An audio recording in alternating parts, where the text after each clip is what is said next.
video ahí me ayuda bastante para ver 2 o 3 y vamos a ir organizando nuestra pizarra. Entonces habíamos dicho que la farmacología tenía en su estudio bastantes ramas. Habíamos estudiado desde el origen de los fármacos y luego sus ramas ya habíamos dicho la farmacognosia, la farmacotecnia y estábamos en la farmacocinética. ¿Quién recuerda cuál es la lemotecnia en la farmacocinética? Creo, doctor. LATME, doctora. LATME. ¿Qué es la L?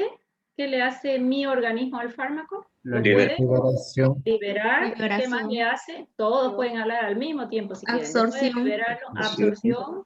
Luego, Distribución. Distribución. metabolismo, por eso es que uso la palabra metabolismo, aunque es más Y moderno. excreción. Transformación y excreción, que son muchas vías y las vamos a estudiar una por una, ¿ya? ¿Será que eso es lo más importante en farmacología? No necesariamente. Vamos a estudiar farmacocinética, farmacodinamia. ¿Quién sabe qué es la farmacodinamia? Habíamos dicho que farmacocinética son las modificaciones que mi organismo le hace al fármaco. ¿Y qué será farmacodinamia? Las modificaciones que el fármaco le hace al organismo. Perfecto. El fármaco le hace al organismo. ¿Será que el fármaco crea funciones? No, doctora. No, solo ¿Qué modifica. hace? Modifica las que No, ya pero no se cambia. existen. Perfecto, modifica. Y esta farmacodinamia, ¿qué otro sinónimo tiene? Que es el que más vamos a usar nosotros, mecanismo de acción. Si algo va a preguntar la doctora Dager en examen, es el mecanismo de acción de todos los fármacos. Aunque no me sepan la dosis, el mecanismo de acción lo tienen que saber. Mecanismo de acción son las modificaciones que le hace el fármaco a mi organismo. Yo estoy en broncoespasmo, el fármaco broncodilata. Yo estoy en hiperglicemia, el fármaco va a estimular a páncreas para que haga insulina y meta mi glucosa. Yo estoy hipertensa, esa enzima convertidora de angiotensina está a 1000 y hace vasoconstricción. El fármaco viene, la inhibe a la ECA y hace vasodilatación. Eso es un mecanismo de acción, también llamado farmacodinámica. ¿Okay? Entonces, hasta acá, ¿cuáles son las ramas de la farmacología? Desde la extracción del fármaco, origen del fármaco, farmacognosia. Voy a preparar una forma farmacéutica, farmacotecnia. Voy a administrar el fármaco, mi organismo lo modifica, farmacocinética. Él va a modificar a mi organismo, farmacodinamia. Para mí son las más importantes. ¿Serán las únicas? No. ¿Quién es también más importante? El estudio de todas las reacciones adversas. Tan importante es para mí saber lo que hace el fármaco en el organismo como los efectos no deseados o no beneficiosos. ¿Quién se va a encargar de ello? Farmacovigilancia. Es una rama de la farmacología que estudia la detección, la notificación y finalmente su estudio y la prevención de ¿quién? De las ramas. Término nuevo, reacciones adversas al medicamento. ¿Qué es una reacción adversa? La vamos a estudiar más adelantito. Efecto nocivo, efecto no deseado, que generalmente yo no lo puedo separar del principio activo. Yo no le puedo dar un salbutamol al paciente y decirle salbutamol, solo vete al pulmón, al músculo liso del bronquio y broncodilata. También hay receptores beta en corazón. Va a ocupar el beta 1 de forma agonista y le va a aumentar sus propiedades cardíacas. Y ese paciente me va a hacer taquicardia. ¿La taquicardia es un efecto beneficioso o no beneficioso en un asmático?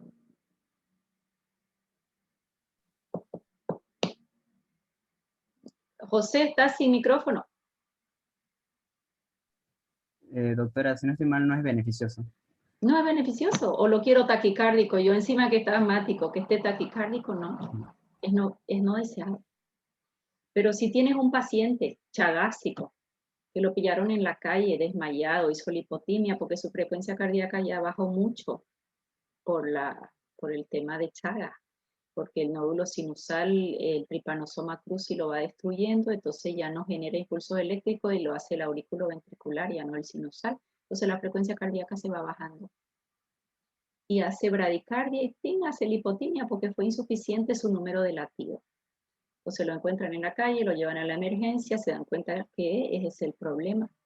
Le pueden dar salbutamol por unos días hasta que le coloquen su marcapaso y vean qué van a hacer con él, ¿sí? ¿Por qué? Porque el salbutamol, además de dilatar bronquios, aumenta las 4 propiedades cardíacas y le va a dar un poquito más de frecuencia cardíaca. En ese caso es beneficioso. Nunca se usa por largo tiempo en ese caso porque hay que poner un marcapaso en ese paciente, probablemente. ¿De acuerdo? Pero sí, fíjense que los efectos adversos es según qué quiero yo conseguir con el fármaco y lo no deseado para el paciente. Eso pasa a ser un efecto adverso. ¿Quién es la rama de la farmacología que va a estudiar, detectar el efecto adverso? Hay unas hojas amarillas donde vamos a anotar ahí qué efecto adverso ha producido nuestro paciente y se va a enviar a la OMS. Y la prevención, finalmente, de las reacciones adversas. Cuando digo prevención, hay efectos adversos que yo los puedo prevenir. Por ejemplo, si vos colocas una dipirona, que lo conocen con el nombre de dioxadol, intravenoso por una fiebre o un dolor rápido, y sin diluir, hace una vasodilatación muy grande, el paciente se levanta, puede hacer hipotimia, y al ver vasodilatación, estimula el simpático y le va a dar taquicardia. Todo eso lo puedo prevenir, sí. ¿Cómo? Porque ese dioxadol o esa dipirona la debo administrar diluida y por lo menos en 10 minutos. Si lo haces en un microgotero con 100 ml, eso va a entrar lento y no va a provocar todo ese efecto adverso.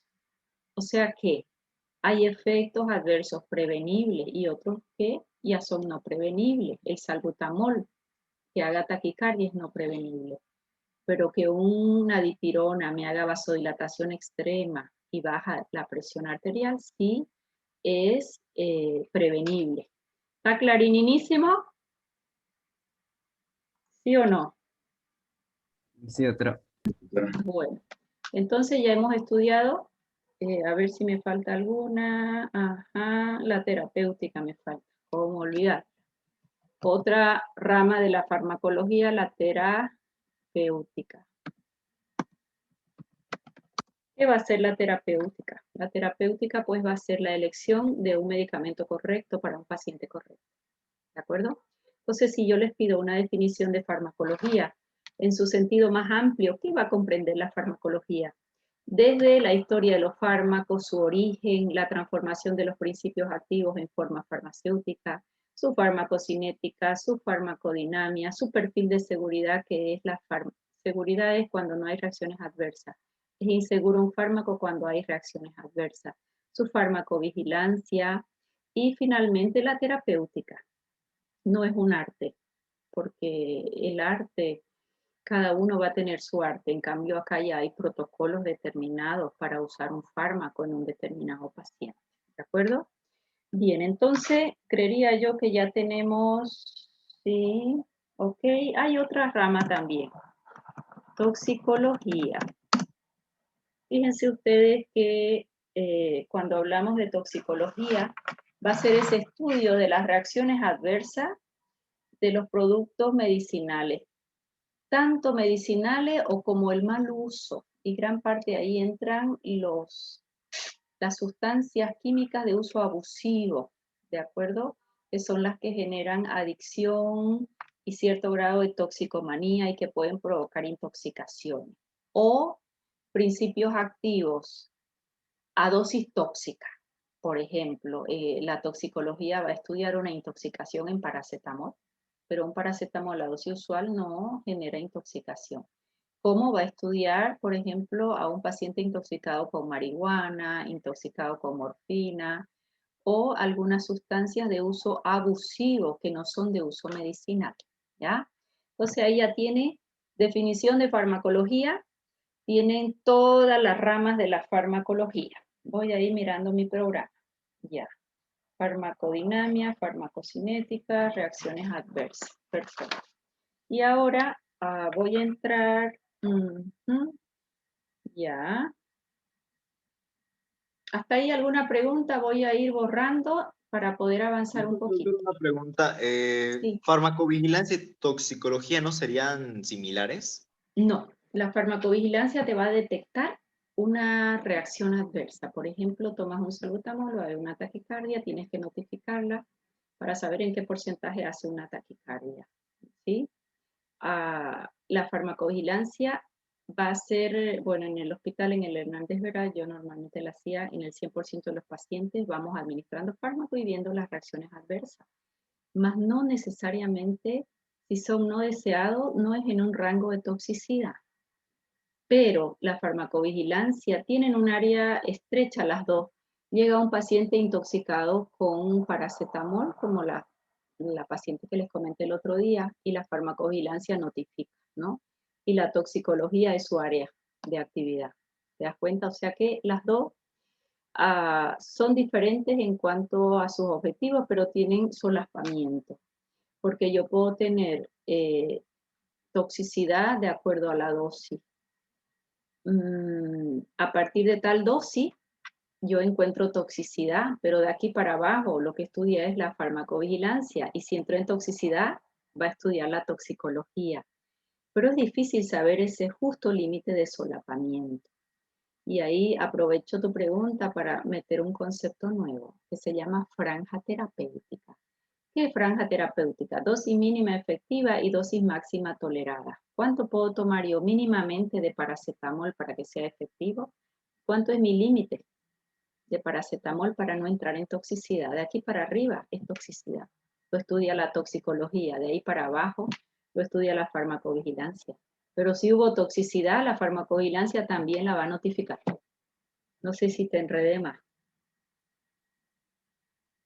No, está bien, doctora. Uno Ya. se refiere a la investigación y evaluación y el otro únicamente a efectos adversos por una sobredosis. Más o menos. Ok, sí, es un buen concepto. Ya en lo que avancemos nos vamos a ir dando cuenta que están muy relacionadas. Y si yo digo dosis mínima, por ejemplo, 1 gramo de paracetamol, bueno, es mucho, 500 miligramos en un adulto hasta 4 gramos. Te lo dice el libro. Arriba de 4 gramos va a haber toxicidad, 500, menos de 500 no va a ser efectivo. Franja terapéutica, dosis mínima efectiva, dosis máxima tolerancia. Y ahí te vas a mover. Pero resulta que tu paciente tiene insuficiencia hepática. Entonces ya su toxicidad no va a aparecer con 4 gramos, va a aparecer con 1 o con 2. O sea que también la toxicidad es relativa, depende de las características del paciente. ¿Características de qué? De su sistema de eliminación y de sus sistemas de biotransformación. Y en el caso del paracetamol tienes un plus, que es de su sistema antioxidante. Yo les hablé ya del sistema antioxidante, ¿verdad? De paracetamol. O sea que en medicina nada es absoluto, todo es relativo. Hay quien se va a intoxicar con 4 gramos, hay quien se va a intoxicar recién con 8 gramos y hay quien se va a intoxicar con 1 gramo. ¿Me deja entender? ¿Sí? Sí, doctora. Sí, doctora. Bueno, vamos. Voy a ir borrando todo. Borrar todos los dibujos. Listo. Y vamos a intentar ir avanzando. Esta lámina ya la hemos avanzado. Solo me faltó yo cuando me gusta mirar el programa para que no nos vaya faltando nada. Ya está objetivo, su rama de la farmacología. Ya, lo demás creo que ya está por acá. A ver, definiciones. Aquí vamos a hablar un poquito de, no sé si tenía una antes, no. De algunas definiciones importantes que las vamos a ir usando. ¿Qué es un efecto secundario? ¿Qué es un efecto tóxico? ¿Y qué es un efecto letal? Fíjense que acá en efecto secundario vamos a llamarle sinónimos. Reacción adversa, efecto secundario. Tienen su pequeña diferencia, pero no voy a entrar en tanto detalle. Para nosotros por ahora va a ser exactamente lo mismo. Efecto secundario es un efecto no deseado, independiente de la acción principal del fármaco. Ejemplo, doy salbutamol, broncodilata, no puedo separar esa acción de la acción en corazón, que es una taquicardia. Independiente de la acción principal, o sea, no es, yo quiero mi acción principal en un fármaco y este efecto no deseado se va a producir en otro órgano. ¿De acuerdo? Luego, el efecto tóxico, de eso les hablé recién. Si yo voy a hacer acá una curva no, un abscisa ahí, voy a ver que esta de aquí es mi dosis mínima efectiva, un paracetamol 500 miligramos, y aquí dice 500. Y lo máximo, usualmente, que es la dosis con mayúscula, dosis máxima tolerada. Todo esto he puesto con minúscula, dosis mínima efectiva. ¿Cuánto es el mínima concentración efectiva? Hagamos de cuenta que es de paracetamol y es 500. Abajo de 500, si le doy 100 a un adulto, no le va a hacer nada. Le doy 500 y ya empieza a tener acción farmacológica. ¿Hasta dónde me puedo subir? Hasta su dosis máxima tolerada que da la literatura. Significa que en la mayoría de los pacientes pueden tolerar hasta 4 gramos, que son 4.000 miligramos. Ay, yo tengo tan mal pulso, qué horror. Cirujana no hubiera sido nunca. Desde 500 miligramos hasta 4.000 miligramos. Dosis mínima efectiva, dosis máxima tolerado. A esto se llama franja terapéutica. Yo me puedo mover en todo este rango. ¿En el 100% de los pacientes? No, depende muchas veces de sus características individuales, biotransformación, excreción, ¿de acuerdo? Pero en la mayoría de los pacientes esto se cumple. Dosis mínima efectiva y dosis máxima tolerada. Toda esa franja se llama franja terapéutica. Si yo de aquí me vengo para abajo, dosis subterapéutica. Doy el fármaco y no sirve para nada. No va a hacer nada. Si voy, dosis máxima tolerada. De aquí para arriba, entro en toxicidad. Y si dentro de esa toxicidad llego a 20 gramos, va a ser un efecto letal y va a provocar la muerte del paciente. ¿De acuerdo? Entonces, un efecto secundario es un efecto no deseado que no lo puedo separar independiente de la acción principal del fármaco. El efecto tóxico es aquel que se produce cuando yo pasé la dosis máxima tolerada, que hay mucha variabilidad individual. Y dosis letal es el que produce la muerte del paciente. Simplemente, esas son las definiciones. ¿Alguna duda hasta ahí? Vamos, pregunta. ¿Todo bien, doctora? Bueno, vamos. Ustedes me paran nomás, porque la clase es para ustedes y si no soy clara en algo, lo podemos volver a explicar. Yo acá no leo las cosas, no me gusta explicar más con 2 o 3 palabras y que les quede muy claro. Bueno, este gráfico me gusta porque la farmacología, el fármaco que yo administro, ustedes se lo tienen que imaginar siempre. ¿Qué va a pasar con ese fármaco? Ese fármaco yo lo administro. Diferentes vías de administración hay. Las vías directas y las vías indirectas. Ese va a ser otro práctico. Vía directa es cuando yo uso una vía parenteral y voy a romper estructuras de la piel para que ingrese el fármaco. Y la vía indirecta, no necesito hacer ninguna ruptura. Por ejemplo, la vía oral es una vía fisiológica porque por la boca tragamos y comemos. Entonces por ahí voy a poner un alimento. Si coloco una pomada, una crema, un ungüento en la piel, no voy a romper la piel. Muy poco se absorben. Ya ustedes me dirán qué característica debe tener ese principio activo para que la piel lo absorba. Porque si no sería terrible si absorbiéramos todo. Imagínense si yo entro a la piscina y tuviera que absorber todo, quedaríamos todos unos globos llenos de agua. O sea que son células impermeables, pero habrá principios activos que sí se podrán absorber por piel. ¿De acuerdo? Entonces hasta ahí, cuando yo hablé de absorción, ya les indiqué que hay vías de absorción, mediatas e inmediatas, o directas e indirectas.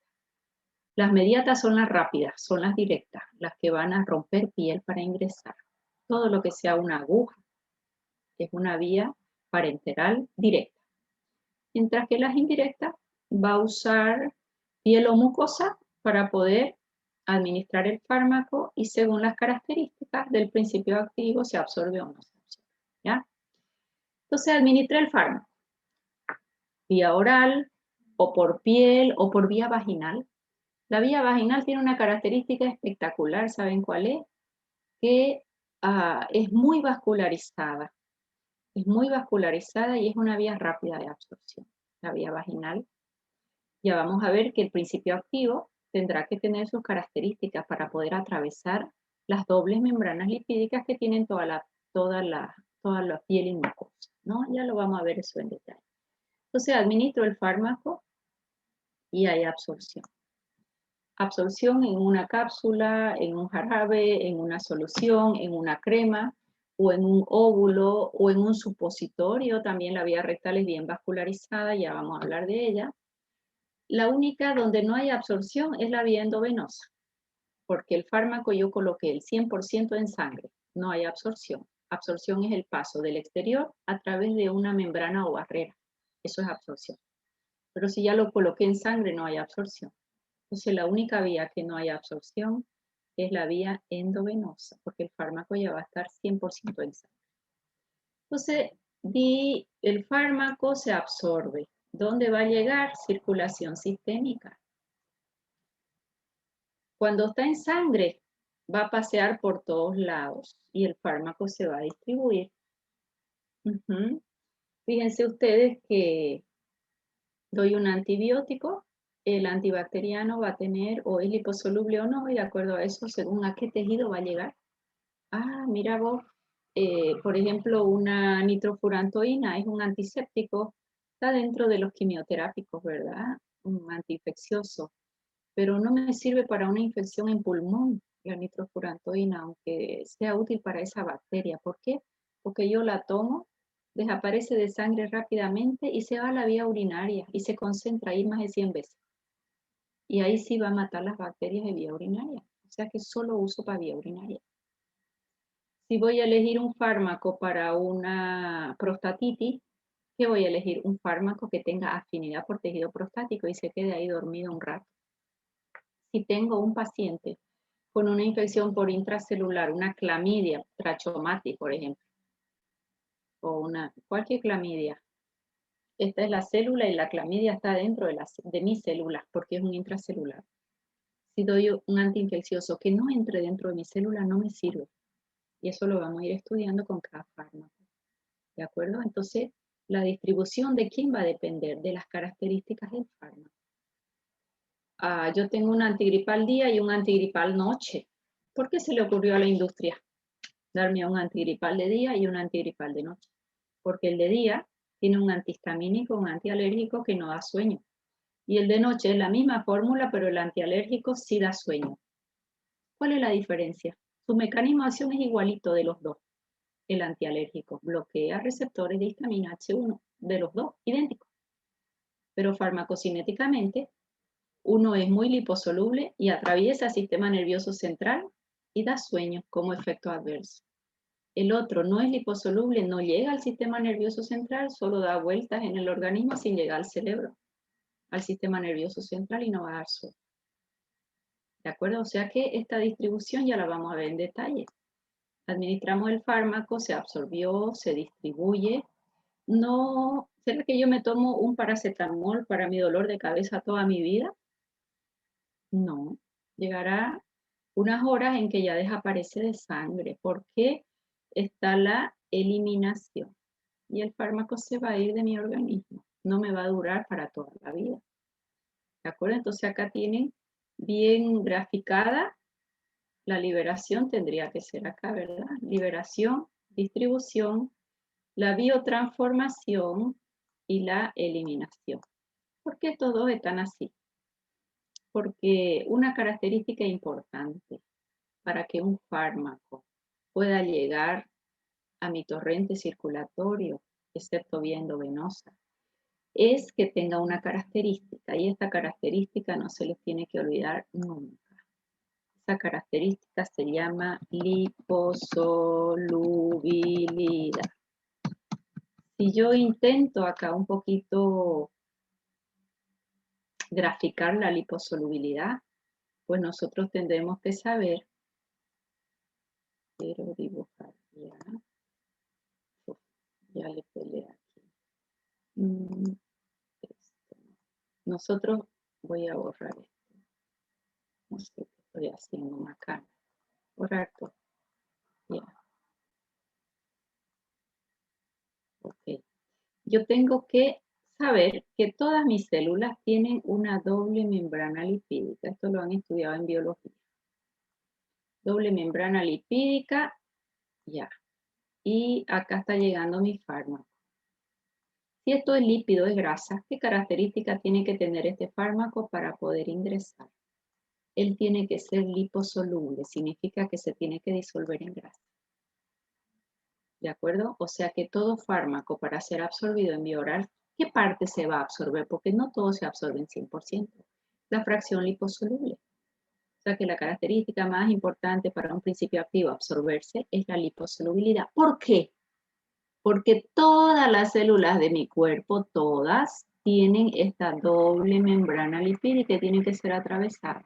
Profesora, pero el agua se absorbe y no es liposoluble, porque aquí hay unos poros, canales, y por ahí va a pasar el agua.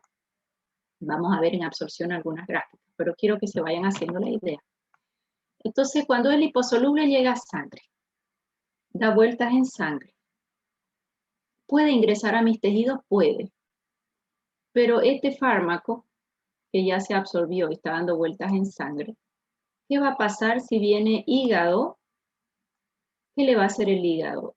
Lo va a adornar, lo va a envolver con sustancia que es el ácido sulfúrico nítrico glucurónico y hace que pierda la liposolubilidad. Le da cargas eléctricas o negativas o positivas. Si tiene cargas eléctricas, ¿podrá ingresar a mi célula? No. ¿Y qué va a pasar? Se va a eliminar y el riñón lo elimina. Entonces, el metabolismo o biotransformación también es una vía de eliminación, porque le quita la liposolubilidad al fármaco y al quitársela fácilmente se va a eliminar, ¿ya?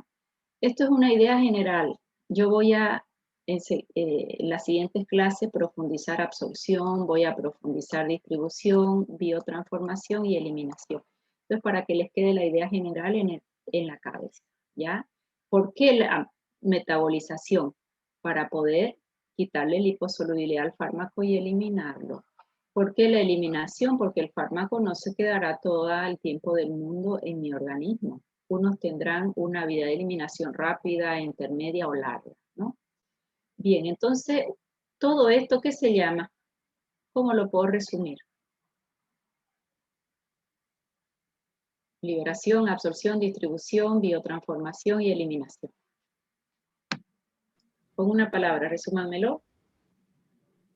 Farmacocinética. Farmacocinética. Listo. Farmacocinética, ¿ok? Ya está el fármaco en sangre. Tiene que llegar al sitio donde va a actuar. Ok. ¿Ahí qué va a producir? Su efecto farmacológico. Efecto farmacológico. ¿Qué es un efecto farmacológico?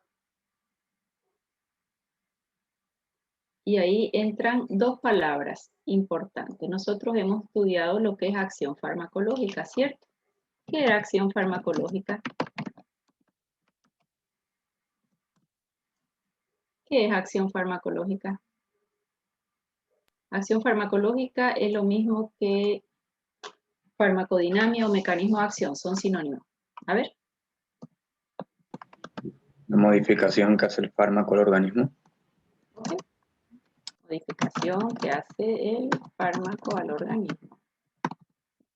Vamos a ponerle todos sus sinónimos. Acción farmacológica o mecanismo de acción o farmacodinamia.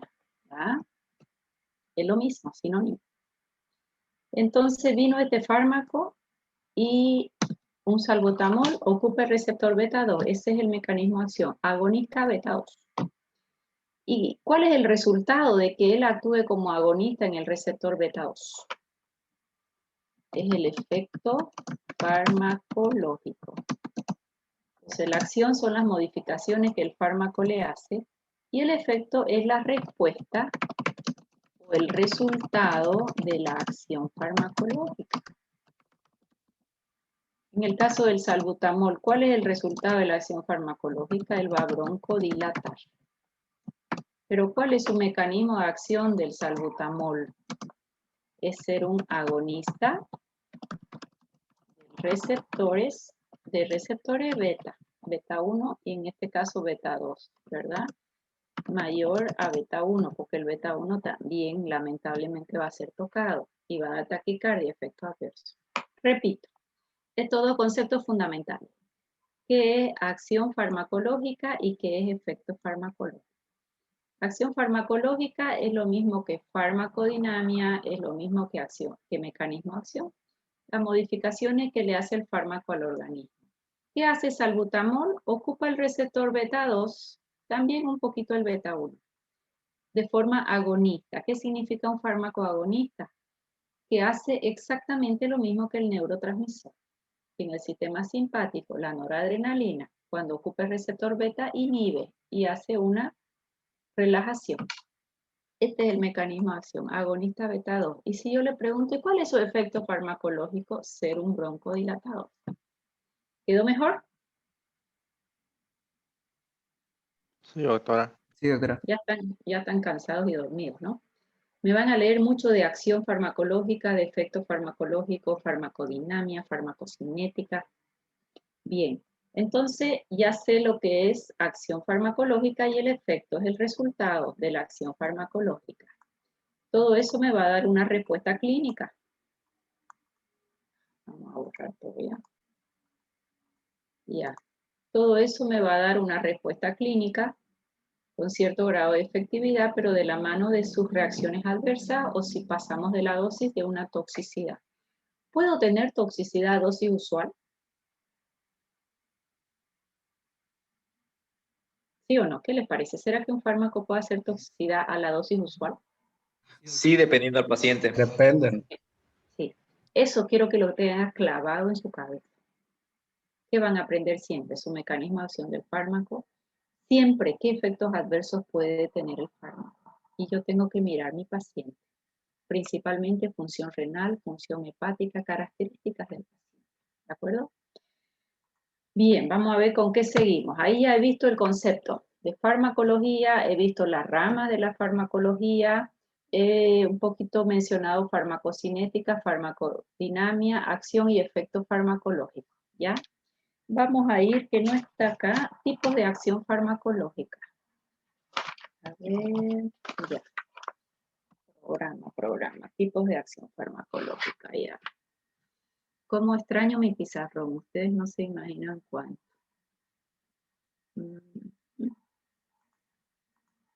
Texto, ya. La acción farmacológica son las modificaciones que el fármaco hace en el organismo. Programa pregunta, tipo de acción farmacológica. Tipo de acción farmacológica.